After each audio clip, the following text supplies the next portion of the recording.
I married Calvin through a childhood engagement. I liked him. He didn't like me. He had someone he truly loved in his dreams. One day, during his rut, he lost control and pushed me down.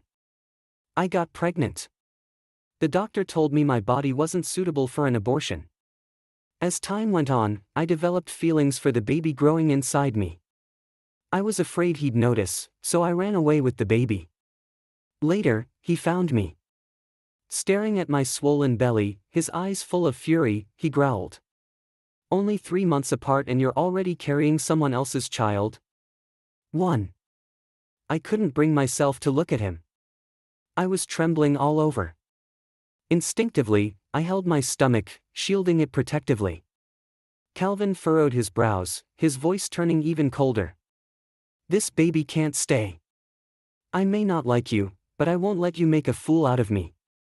He was a tall alpha, nearly 192 centimeters, his broad frame filling up the rusty little iron gate. Behind him stood a group of muscular, intimidating bodyguards. I was so scared my eyes turned red. I clutched my stomach even tighter. Please don't hurt the baby. He's innocent." "Oh? So now you can't bear to get rid of some other guy's kid?" Calvin walked toward me, casting a large, dark shadow over my body. His eyes were sharp as knives, locked onto my belly like ice. He reached his large hand toward me. "Don't." I nearly fell to my knees, flinching backward. His hand missed. Tears streamed down my face. "Calvin, I don't have any family left. Please just let me keep this baby. I'll move far away, change my name, we'll get a divorce. I promise I won't show up again or ruin your reputation." I rarely ever called him by his name, but this time, my voice was soft, almost pleading. Calvin looked at me in disbelief. His eyes filled with anger, shock, and maybe a flicker of something broken. "I can leave the country if that's better, but I don't have the money." Calvin's breathing grew heavy. His chest rose and fell sharply, veins bulging on the back of his hand. My heart sank. I knew he was mad, furious, even. There was no way he'd let me or the baby go. I slipped and almost fell. Suddenly, I felt a force around my waist. In the next second, I was lifted off the ground. He picked me up with one arm. Out of instinct, I wrapped my arms around his neck for balance. But when I realized I was sitting in the strong embrace of this alpha, I let go immediately. He didn't take me to a hospital. He brought me home. 2. After Grandpa passed away, I was brought to live in their house. Calvin was always confident and flashy, a natural center of attention wherever he went. I was the little tagalong following behind him. When people joked that I was his future spouse, Calvin would scowl and chase them away. By the time he turned 20, he was fed up with the family's arrangement. He spent all his time with other alphas and had no interest in playing with tiny omegas like me. "Stop following me. I can't stand clingy omegas. I'm never going to marry you. You're just a leech in my house." 2 years younger than him, I burst into tears and hiccuped. I won't marry you. Can I just play with you? Please don't make me leave." All I wanted was to get along with him so I could stay. "Play? What the hell do you think this is? You're so childish. I stopped watching SpongeBob ages ago." "Then, what do you like watching?" "I can learn," I sniffled. He tossed me a tissue with a look of total disgust. "Stop crying. You're not a baby. Wipe your nose, it's almost dripping into your mouth."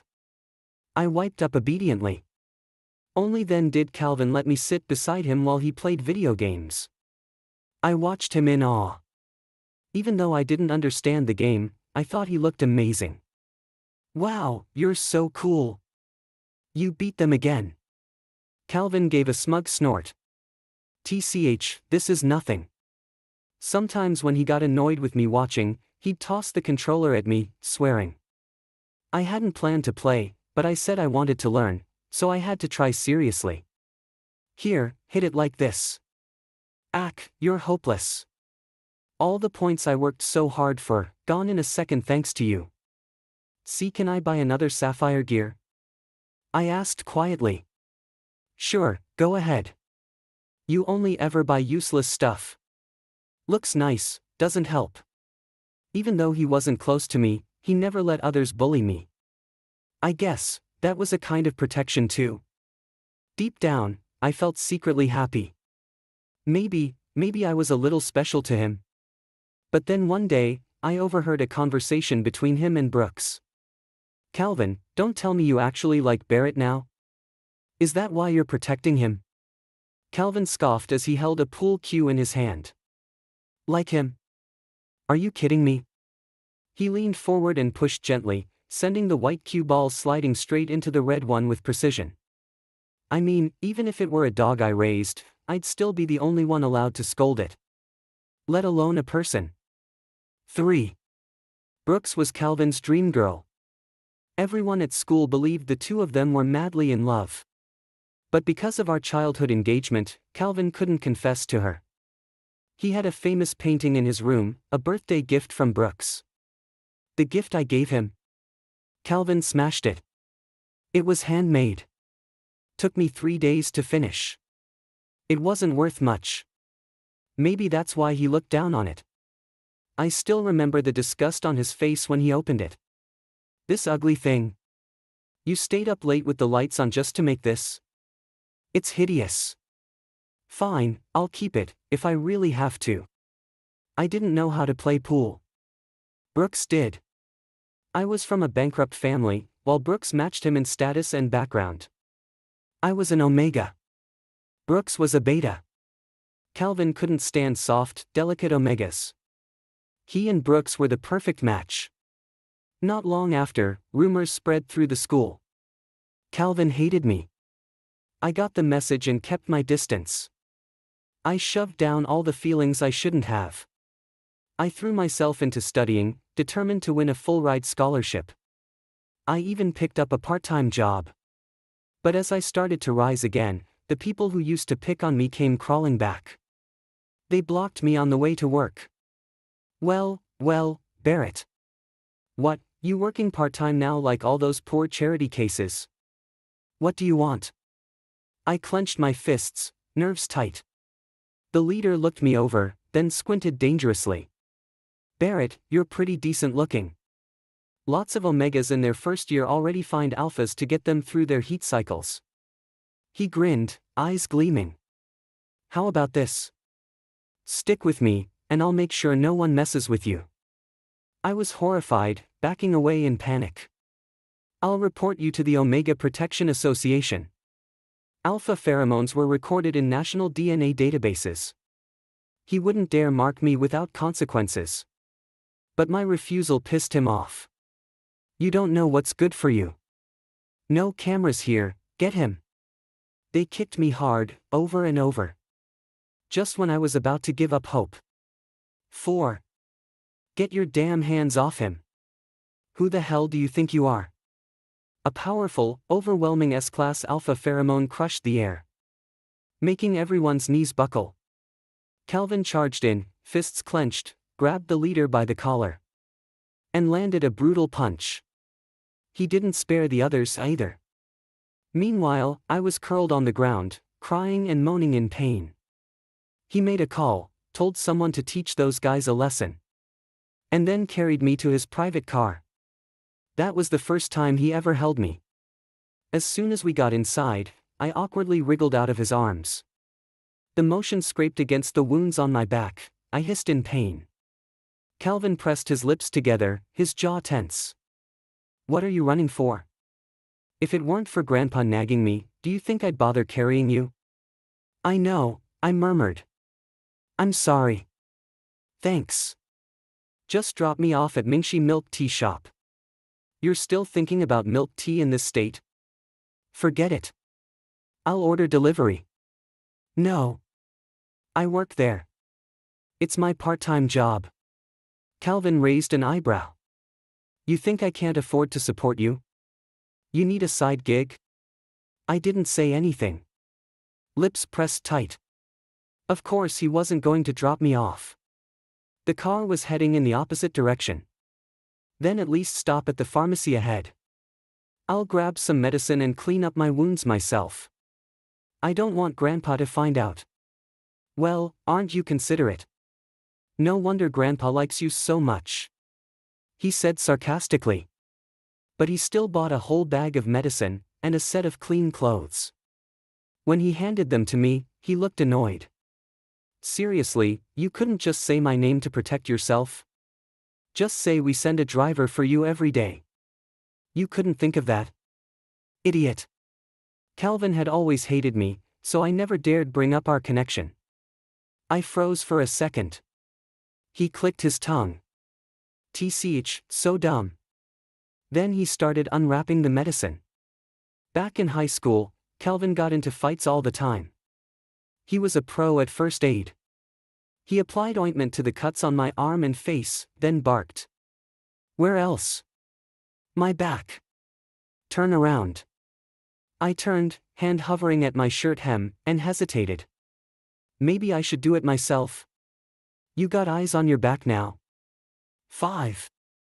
They had kicked me mostly in the back. There were footprints all over my shirt. As I slowly lifted my shirt higher, Calvin narrowed his eyes. F***CK. He grabbed his phone. Hit them harder. Don't stop until they're begging. On the other end, I could hear cries of pain. Calvin rolled down the glass partition. Take the t-shirt off completely. His movements were surprisingly gentle as he treated my back. I bit down lightly, fists clutching the edge of my pants. Then suddenly, my neck went cold. He pulled off the scent blocker patch without warning. My eyes widened in panic. My omega scent gland was exposed. The soft jasmine fragrance began to spread in the air. There's just a small tear around the edge, Calvin said in a much softer voice, calm, even tender. It's okay. Just bear with it. He dabbed a cotton swab gently around my gland. It didn't hurt. But it tickled. A strange, tingling sensation shot down my spine. Omega glands were sensitive, I couldn't help but shiver. Calvin looked up. Did I hurt you? I shook my head quickly, my ears turning bright red. I liked Calvin. Alone in this cramped space. His careful movements felt a little too intimate. My face flushed, my heart pounded. And unconsciously, the scent I released grew stronger. His hand froze for a second. Then he sped up the treatment. 6. All done. Calvin's voice was low and strained. He capped the bottle, then muttered. Do you even know what you were just doing?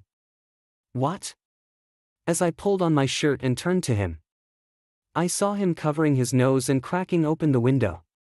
He cursed under his breath. Did you skip your biology class or something? Don't you know what it means when an omega releases pheromones around an alpha? It meant mating signals. I hadn't even realized. Embarrassed, I curled up in shame. All right, stop talking. I get it. I didn't mean to. I'm sorry. But he wouldn't let it go. Didn't mean to. That's just irresponsible. You were basically seducing me. It's a good thing I'm not interested in you. If it were any other alpha. He suddenly paused, then turned fierce. If it were another alpha, huh? I pouted. You didn't even ask before ripping off my scent patch. Isn't that rude? Calvin hadn't expected me to talk back. He choked for a second, then let out a weird chuckle. He lazily rested his head on my thigh with a sigh. That punk was tougher than I thought. I busted my knuckles on his face. My breath caught as I stared at his head resting on my leg. I'll put ointment on for you, I offered quickly. Calvin smirked, looking smug. Now you're finally being useful. He raised his voice. We'll head back after we finish applying the meds. Keep driving. 7. Calvin's hands were big and warm, with a thin layer of rough calluses and pronounced veins running across the back. I carefully lifted one of them. He glanced at me through half-lidded eyes, said nothing, then closed them again. I dipped a cotton swab in medicine and gently cleaned and bandaged his wounds. All done. Calvin opened his eyes and frowned mockingly. It's just a few scrapes. Why'd you wrap me up like I broke a bone? As he spoke, he started unwrapping the bandage. Do it again. So I picked up his hand and treated it once more. But this time, his skin felt even hotter. When I finished, his Adam's apple moved slightly. A flush had spread from his cheeks all the way down his neck. What's wrong? Do you have a fever? I asked. I'm fine, he said, voice a little hoarse. Just then, we arrived home. He quickly grabbed his phone and got out of the car. 8. I got the first-place scholarship. The money from my part-time job also came through. And I landed a new gig with better pay. With a bit of savings and steady income. I told Grandpa I wanted to move out. I'll pay back everything your family has done for me once I graduate and get a job. Grandpa disagreed. What's going on, Barrett? Is Calvin giving you a hard time again? I already cut off his card last time.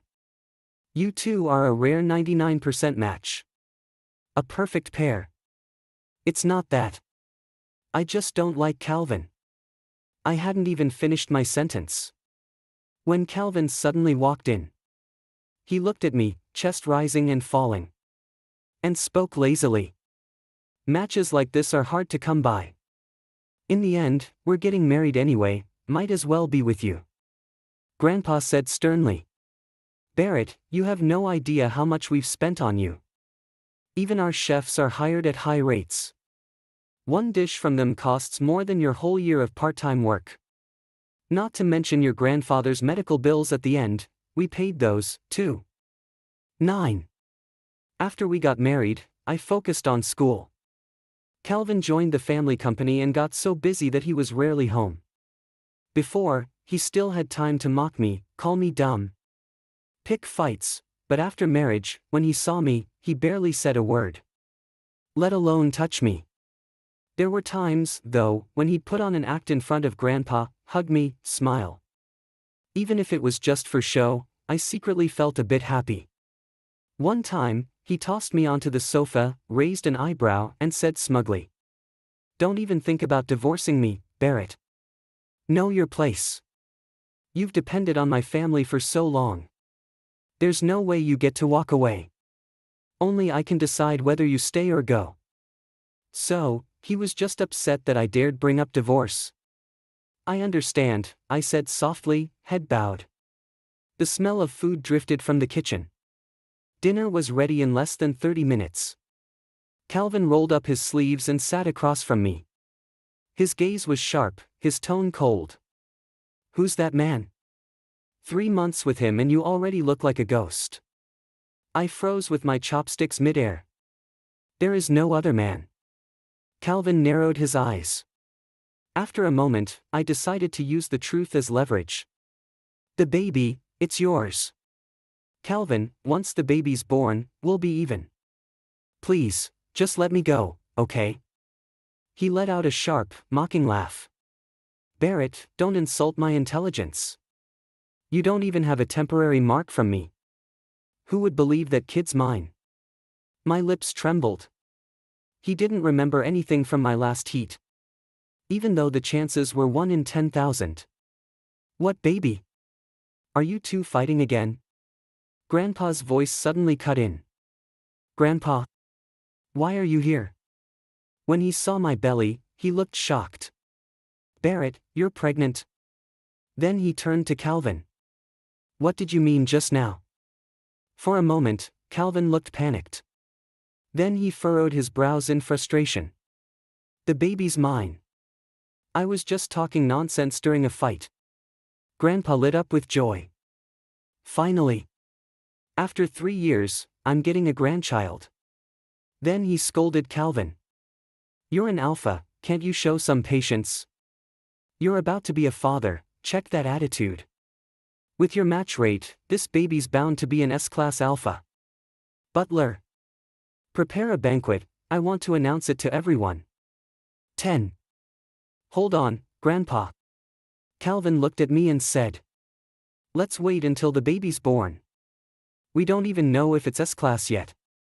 No need to get ahead of ourselves. Who's got the experience here, you or me? It'll definitely be S-class. Grandpa handed me a black card and ordered. Call Dr. Grant over. And bring in a team of housekeepers. Oh, and a nutritionist for Barrett. Once everything was arranged, he turned to me with concern. Barrett, are you comfortable in that upstairs room? Too many stairs. Why not move downstairs? I nodded quietly.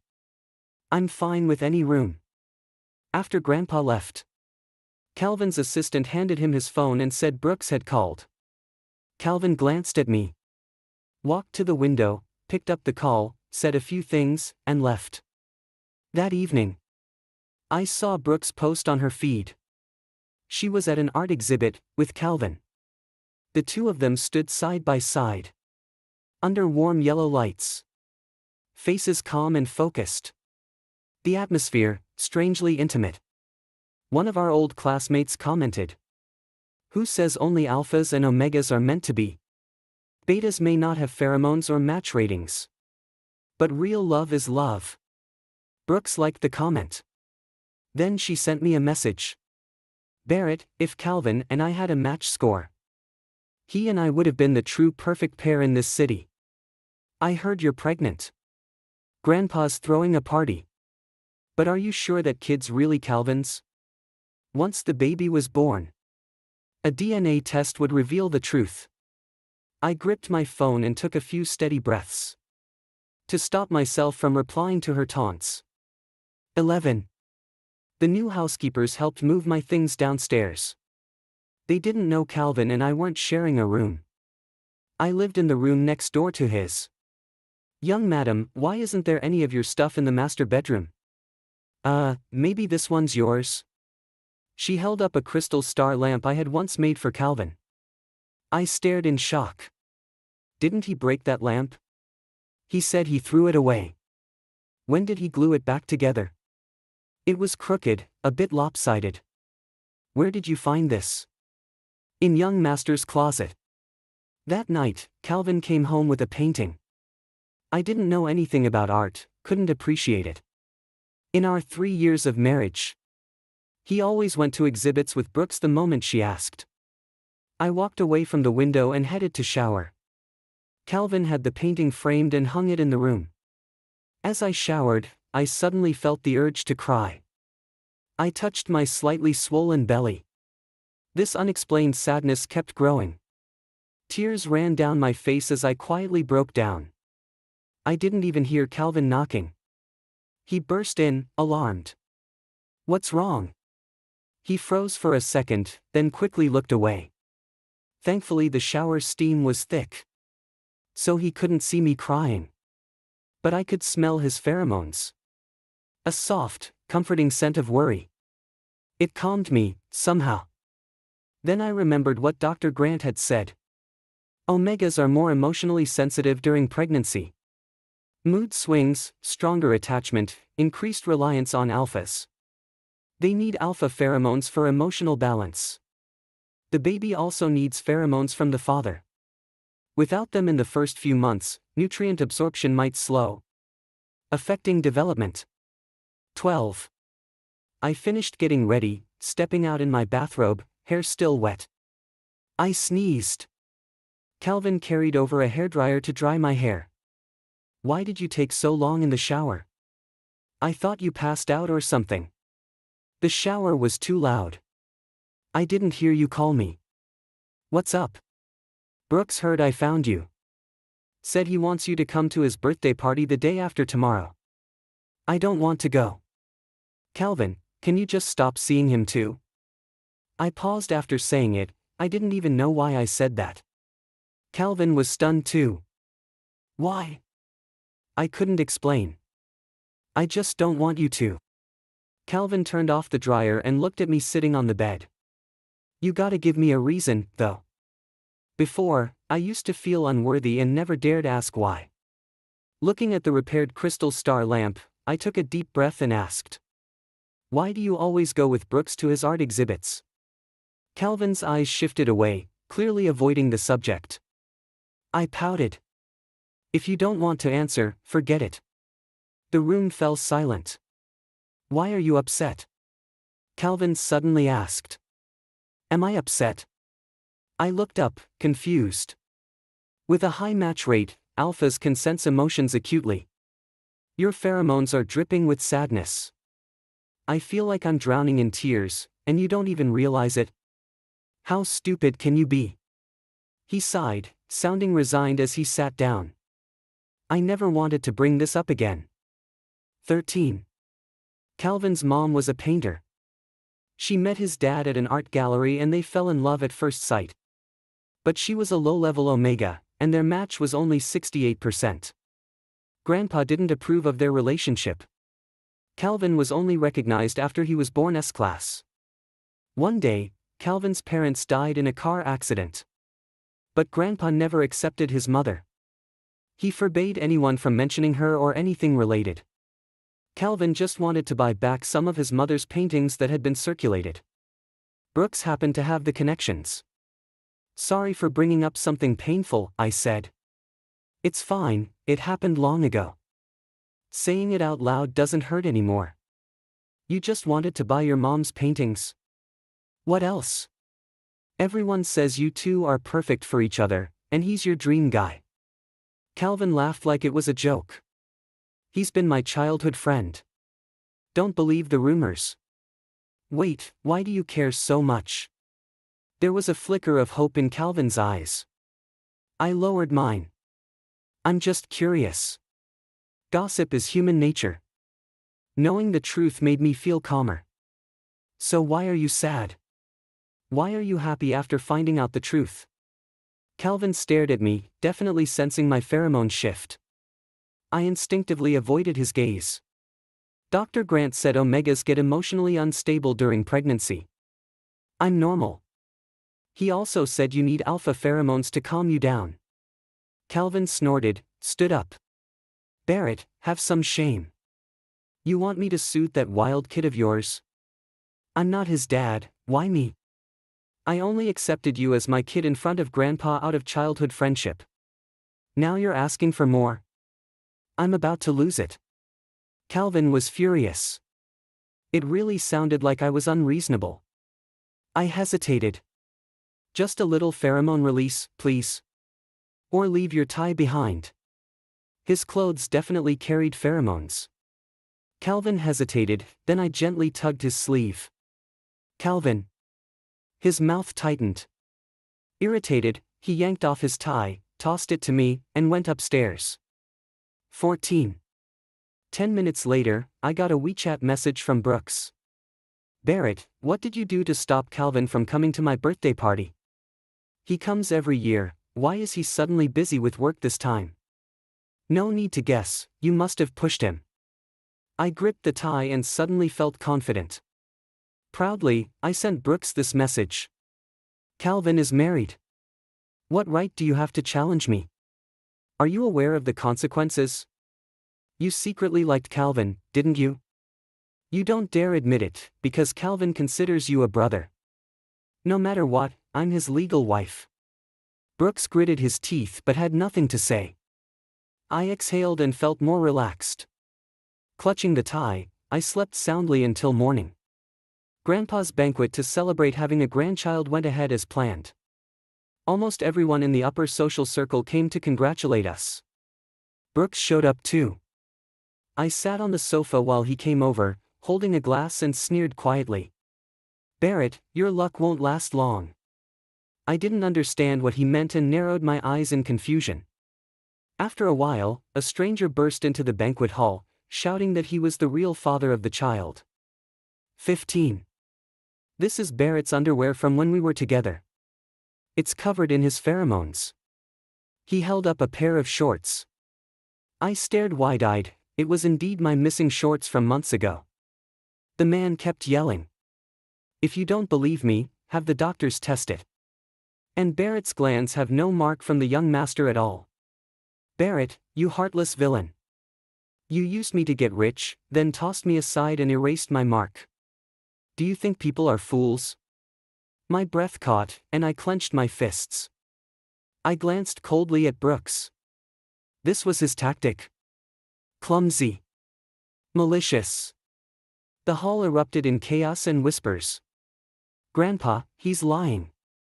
I don't even know him. Grandpa's face darkened. There were internationally renowned doctors at the banquet. He had one doctor check my glands in the resting room, and another examine the shorts. It was over. I gasped and looked sharply at Calvin. Calvin turned his face slightly away, avoiding my gaze. His jawline was tight, his expression distant. My heart sank heavily. The doctors shook their heads at Grandpa. Grandpa flew into a rage, banging his cane on the floor hard. Before dismissing the banquet, he ordered, "Butler, send both of those two to be executed by the Allied military." The man sneered mockingly. "Barrett, this is your karma. Who told you to abandon me? I'd die happy if I could die with you." What deal had he made with Brooks? He was willing to offend their family. That made his words seem even more real. After all, he was risking his life. 16. It's not that he's lying, I really don't know him.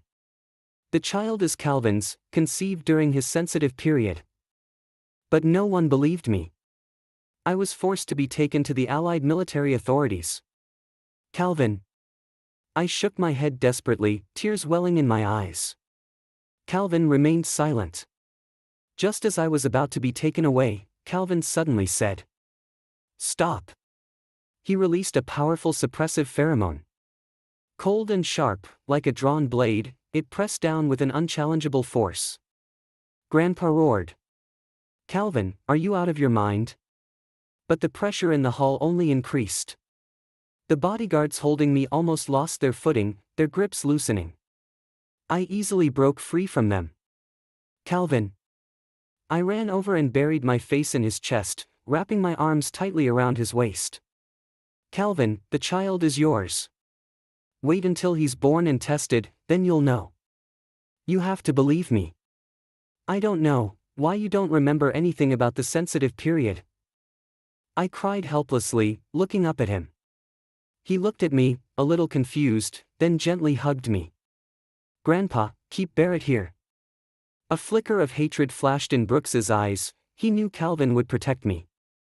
Politely and tactfully, Brooks said, "Grandpa, a suggestion from the younger generation. Out of old family ties, Barrett shouldn't be sent down to see you so soon, but this wild child can't be born, it would bring shame. Why not send Barrett abroad to a remote place, and then terminate the pregnancy?" "Shut up." My eyes bloodshot as I angrily said, "Brooks, you must have tampered with something, otherwise how would you know there's no mark? What did you do during Calvin's sensitive period? That stranger was also sent by you." Brooks said innocently. "Barrett, you can't just make baseless accusations. I was speaking up for you just now, and you're framing me." I gritted my teeth and turned to the doctor. "Doctor, can you do an amniocentesis DNA test?" 17. I knew it was risky to do an amniocentesis after 20 weeks of pregnancy, but I had no choice. Fortunately, the procedure went smoothly. Before the results came back, Brooks grew anxious.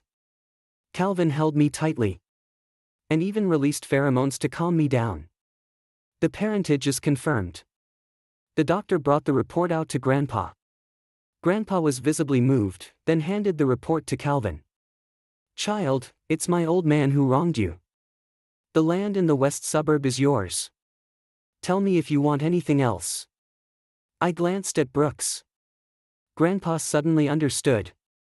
"Butler, tell Brooks if he doesn't come here to explain himself, the cooperation between the families ends immediately, and we will withdraw our investment." Brooks nearly fell to his knees in fear. "Grandpa, no, please listen to me." Before he could finish, bodyguards dragged him away. Calvin looked at the report and widened his eyes. Then, happily, he lifted me up, wanting to spin me around, but Grandpa stopped him. "Don't move so recklessly, brat. Calvin put me down, feeling guilty. Sorry, Barrett. I shouldn't have forgotten everything. I should have trusted you. He turned and angrily ordered. Get to the bottom of this. You almost cost me my wife. 18. On the way home, in the back seat of the nanny car, Calvin held me sitting in his arms. His head rested in the crook of my neck as he whispered hoarsely. Why did you stay with me through my sensitive period? That was only 3 days, you didn't have to stay the whole time. I pursed my lips. But you said you threw away the lamp I gave you because you broke it. I accidentally broke it. He looked up, you saw that? You stuck it back together terribly. Calvin smiled. Well, forgive a clumsy guy, I'll fix it properly later. He buried his face in my neck again and sighed contentedly. You said you didn't like me before, and I pretended not to like the gifts you gave me. But actually, I really liked them, liked everything you gave me. I like you, Barrett. His voice grew husky and tender. I snorted and pushed his big head away. I don't believe you. I only listen to my master when raising a dog, let alone a person. I heard what you and Brooks said. You don't like me at all. You're only acting this way because of the baby, right? No. Calvin quickly explained. In school, I cared about my image and hated the family arrangements, so I'd say I didn't like you in front of my brothers. I was wrong. I shouldn't have been so stubborn. He tapped his mouth. If you're mad, hit me. He grabbed my hand and lightly hit his own cheek. I tried to pull away, but he held my hand tight against his chest, his heartbeat strong and fast. And you haven't answered me. Why did you stay with me through the sensitive period? Calvin looked at me deeply. I'm the same as you. Calvin smiled, cupped my face, and kissed me. Whispering intimately. Wife. I'm so happy. He kissed me until I was a little breathless, tears flowing. Leaning into his embrace, gasping for air, I said. Please, stop releasing pheromones. It's overwhelming. Too much. I got carried away. He gently restrained himself. His warm hand slowly circling and stroking my belly. You have to grow strong. Daddy and Mommy are waiting for you. Suddenly, his eyes showed fear as he bent down to kiss my belly. You almost lost him. Sorry, wife. His voice choked with emotion. After that, he kissed my belly every day and talked to the baby. 19. Under the Allied military's harsh interrogation, Brooks confessed everything. During an Alpha's sensitive period, they want to mark, but since Brooks had no compatibility with Calvin, it was hard to calm Calvin's sensitive period. So Brooks slipped a drug into Calvin's drink to prevent him from marking. By accident, that person became me. Brooks held a grudge and spent a lot of money to get some illegal drugs, sensitive period disruptors. Alphas already have fuzzy awareness during their sensitive period, and taking these drugs makes them forget much of it. The rumors at school about Calvin despising me were also paid for by Brooks to spread. No way. I took a step back, pulling my clothes down to cover the dense kiss marks Calvin had left on my lower belly over the past few days. No, during pregnancy. I shyly pouted. Dr. Grant said, it's okay. At 4 to 6 months. Calvin lengthened the tone of his voice, wife. I haven't marked you yet, have I? I'll be very restrained, trust me. He pulled me into a hug and whispered softly in my ear. You don't know how much it drives me crazy that you smell so good and walk around in front of me every day. Actually, when I was applying medicine to you at university, I couldn't hold back anymore. I was surprised. But back then you said you weren't interested in me at all. That's because you acted like you hated me, didn't even let me hold you. Well, you were the one who acted like you hated me first, so I did the same. I was wrong. I shouldn't have been so stubborn at first. Wife, I really like you. The sweet scent of his pheromones made me fall for him even more, and I gradually let down my guard. 20. Our baby started kindergarten. He looks like a mini version of Calvin. And he's always saying, "Dad, Dad," running around wildly with other kids. Whenever he does that, Calvin hits him. "You little brat, how old are you? Learning all the bad stuff instead of the good." Wah. Mommy. Calvin's hits aren't hard. After the scolding, the kid runs into my arms, seeking comfort. "Let me see where Daddy hit you." "On my bottom." I gently rubbed it. "It's okay, just learn from Mommy from now on." Then Calvin received a WeChat message I sent him from my phone, in a soft childlike voice. "Calvin. Calvin. Can you buy me 10 lollipops on your way home from work?" "Eat what? Your teeth are already bad. Give the phone back to your mom." The kid looked so pitiful handing me the phone. I laughed and patted his head. "You really can't eat sweets anymore, you have to listen to the dentist. Mommy will cook you some corn later, it's just as sweet and delicious." "Okay. I love corn the most." He happily went back to playing with blocks.